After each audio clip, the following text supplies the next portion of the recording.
Okay, so my turn to say good morning and welcome to this today workshop, Water is in the Air.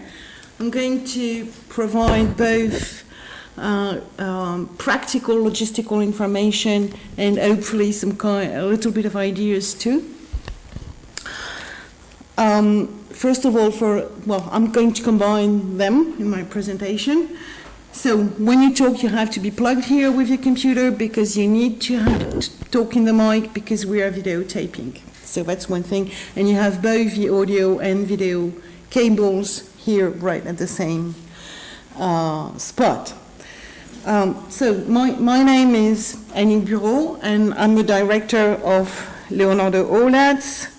And a few words about Leonardo Olats. It's the French branch of Leonardo, which is one of the oldest international organizations with activities in the art, science, and technology. We started in '68, and our main or most famous activity is the journal Leonardo, of which you have a few copies over there if you want to have a look at them.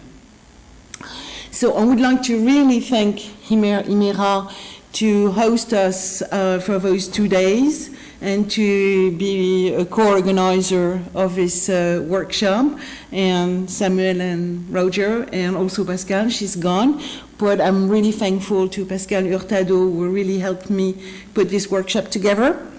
And I've lost my watch. I need to monitor my time. That's right. I'll tell you when we're out of time. Okay.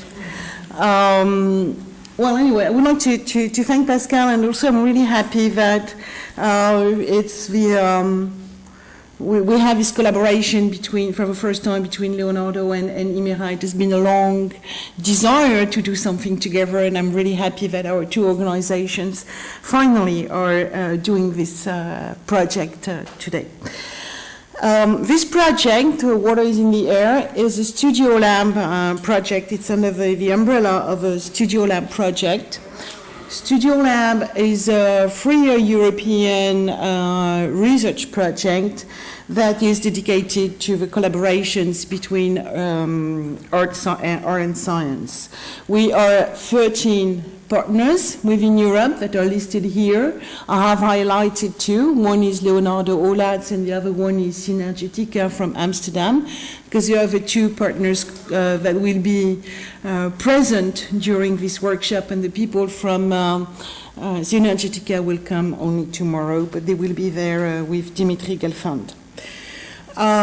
This project is structured around, StudioLab is structured around three themes. One is synthetic biology, the second one is future of social interaction, and actually Leonardo already had a few one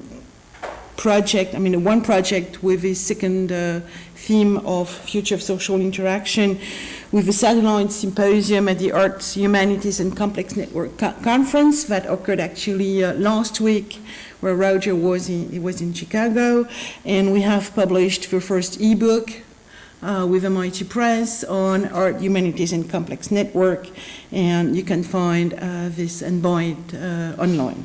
And of course, the third trend is future of water, for which we are all together here.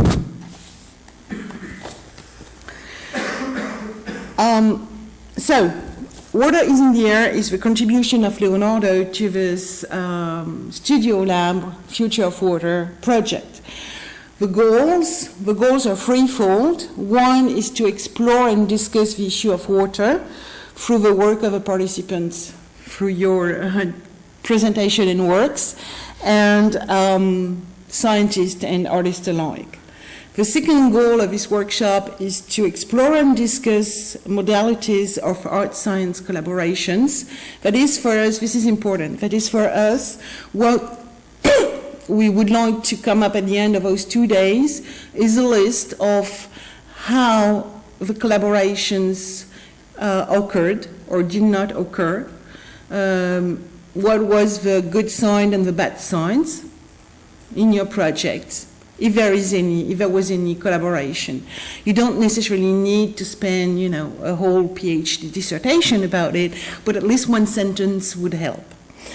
And the third goal is to explore and discuss the modalities of proposing voice work to an audience. This is a weird English word. In French it sounds much nicer. In French we say monstration. But the idea also is, at the end of those 2 days, to have a list through your works as artist or scientist of how you present what you do to an audience, and again, good things, bad things, what we can learn from that. If we can end after the 2 days, again, with just a list of how it happened, I will be very happy.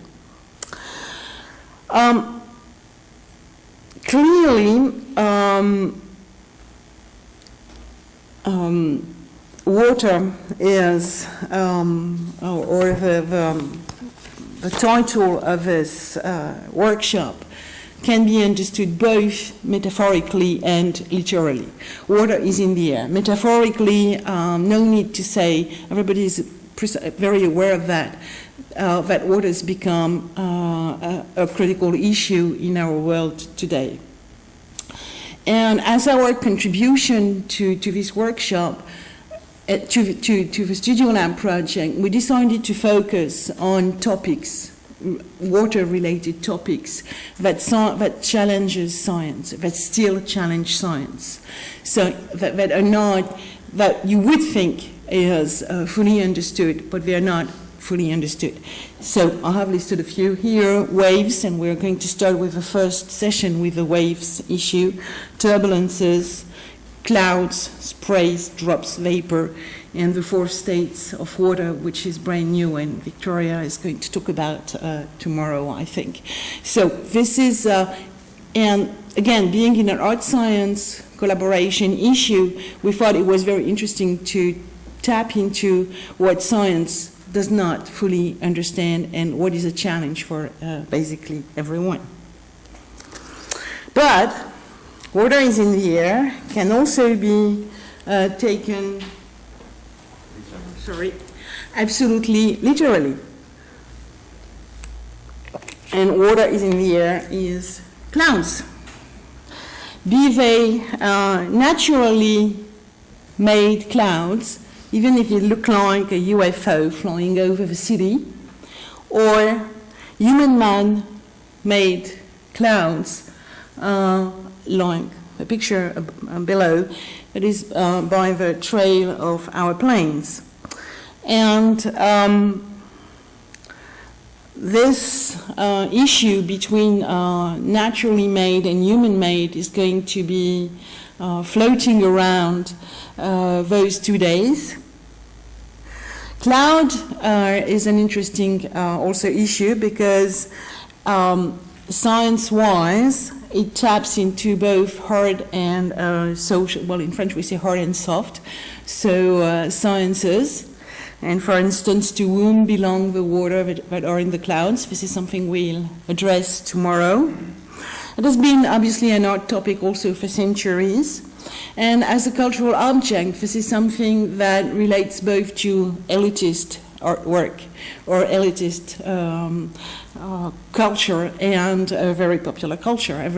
It's a topic that is really transverse to a lot of things. Clouds will be one of our friends during those 2 days, and it's also one of my research interests. So I've decided that I would like to share with you a few examples. So, like many people, I've been fascinated by clouds, but also like many French people, 2 books have been important for me in this field. One, and they both were published the same year, actually. One is Nuages by Gilles Clément.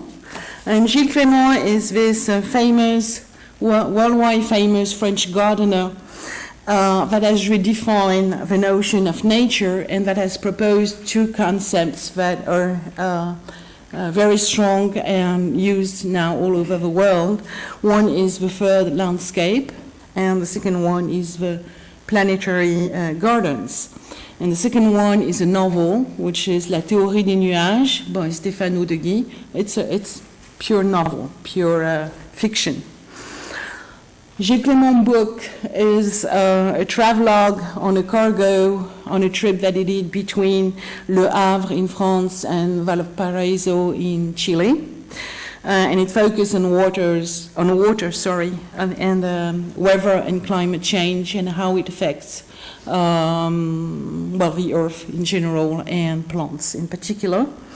The second one is a novel in a nutshell that starts in England with a weird character collecting books about clouds, and that ends up in Hiroshima with the ashes of the dead spread all around the world, carried by the clouds. So it's a wonderful story that we're not translated, but if you read French, I wish you would. So interestingly enough, it is through those books that an abstract knowledge became embodied for me, and also through the artworks of the artist. And it is through those books that I heard or realized about Jean-Baptiste Lamarck, Luc Howard or Goethe, and the description and classification of clouds. And again, interestingly enough, I understood it was only in the 19th century that people started to study that scientifically. And it's also in the 19th century that it flourished through the artworks.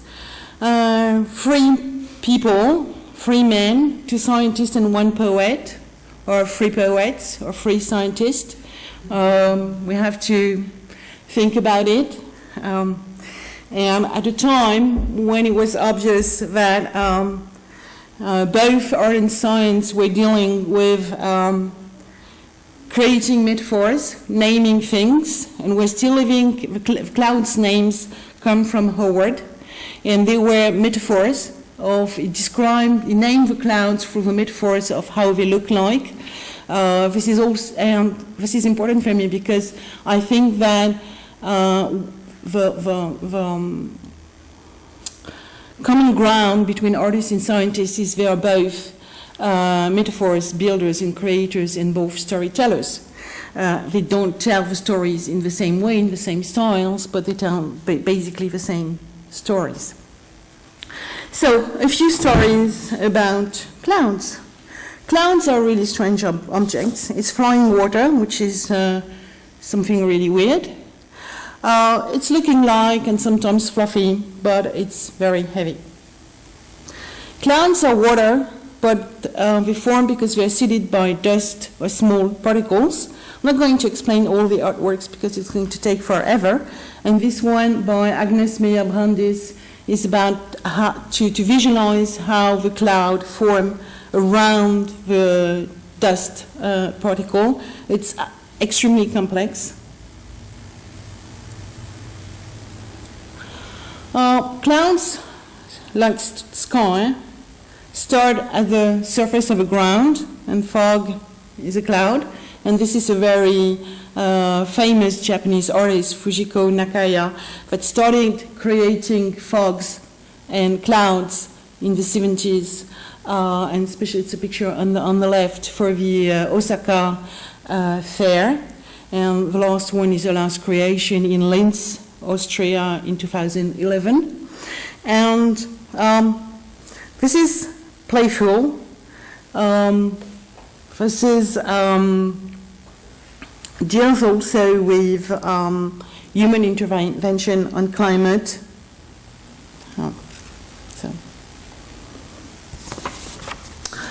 But water is in the air, and Gilles Clément reminds us that is also what the air humidity, that is the mist, the fog, the vapor.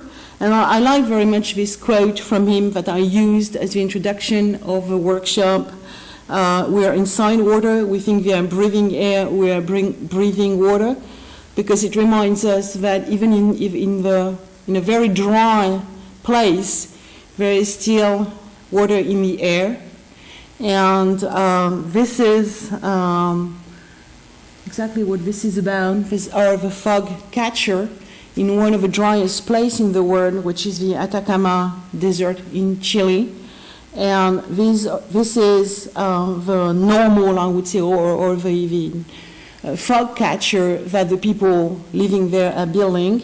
And on the right is an art project that was a workshop and a conference that joined American artists, philosophers, scientists, and so on and so forth with Chilean artists, theoreticians, etc.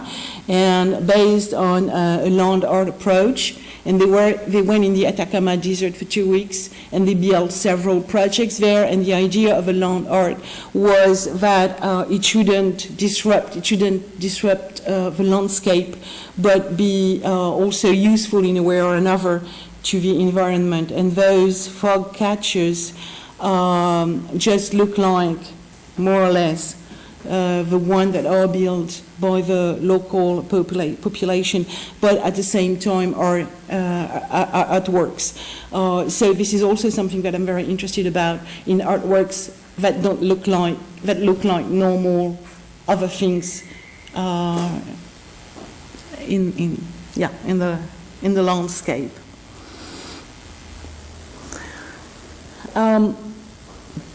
Cloud can also deal with mathematics and geometry, and here hyperbolic surface. And interestingly enough, this project by the Argentinian designer Ciro Narelli, I don't know how you pronounce, and here it was shown in Le Laboratoire in Paris, which is one of the institutions, member of the StudioLab project, started also in the Atacama Desert, to build with the local population and also with, again, a high-end scientist or material and so on and so forth. It was a very high-tech project to build the best efficient possible fog catcher. And they came to this hyperbolic surface. And in the end, one of the quote unquote byproduct of this project was this cumulus, which is a crocheted cumulus, and crochet is a way to represent physically hyperbolic surface when there is no other way to draw or represent those surfaces. And I'm very interested also that this is dealing both with high mathematics or geometry. It's dealing with high-tech material that they used in Chile. It's dealing with social approach, how you bring water to people in a highly deserted area. And it's dealing with one of the oldest feminine craft that is also connected to art. And I would like to relate this to this other project that you are maybe aware of, which is the Hyperbolic Crochet Coral Reef. And here that was exhibited at the Science Gallery in Dublin, which is also one of our partner.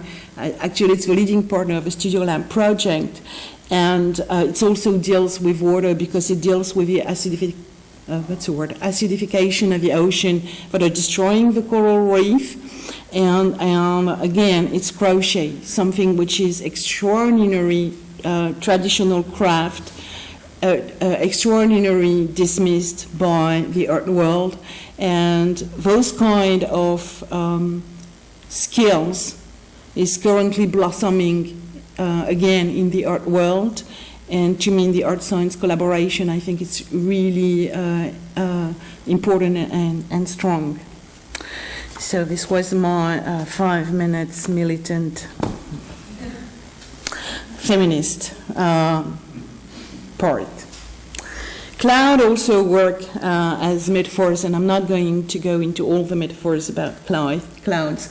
Just want to show you this, which is this architectural project in Sevilla.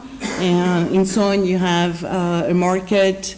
On the lower level you have an archaeological presentation about CVER, and you can walk on top of a surface. But I think it might interest Hey in their human-made cloud project.